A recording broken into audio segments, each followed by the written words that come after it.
Once upon a time, in the land of Hushabye, around about the wondrous days of yore, they came across a kind of box, bound up with chains and locked with locks and labelled, "Kindly do not touch, it's war."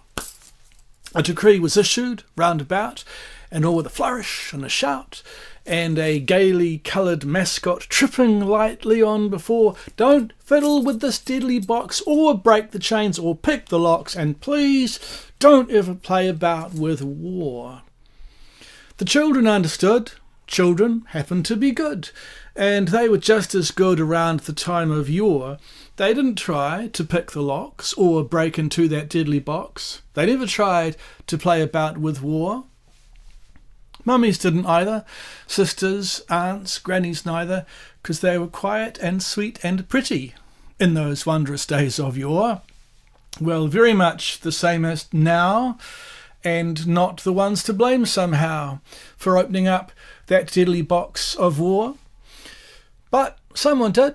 Someone battered in the lid and spilled the insides out across the floor, a kind of bouncy, bumpy ball made up of guns and flags and all the tears and horror and death that comes with war.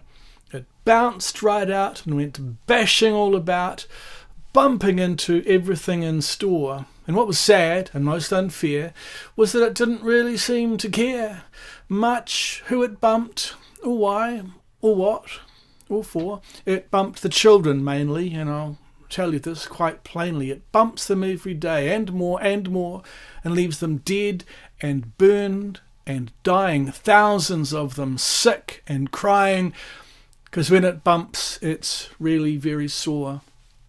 Now there's a way to stop the ball. It isn't difficult at all. All it takes is wisdom, and I'm absolutely sure that we can get it back into the box and bind the chains and lock the locks, but no one seems to want to save the children anymore. Well, that's the way it all appears, 'cause it's been bouncing round for years and years, in spite of all the wisdom whizzed since those wondrous days of yore, and the time they came across the box, bound up with chains and locked with locks and labelled, "Kindly do not touch, it's war."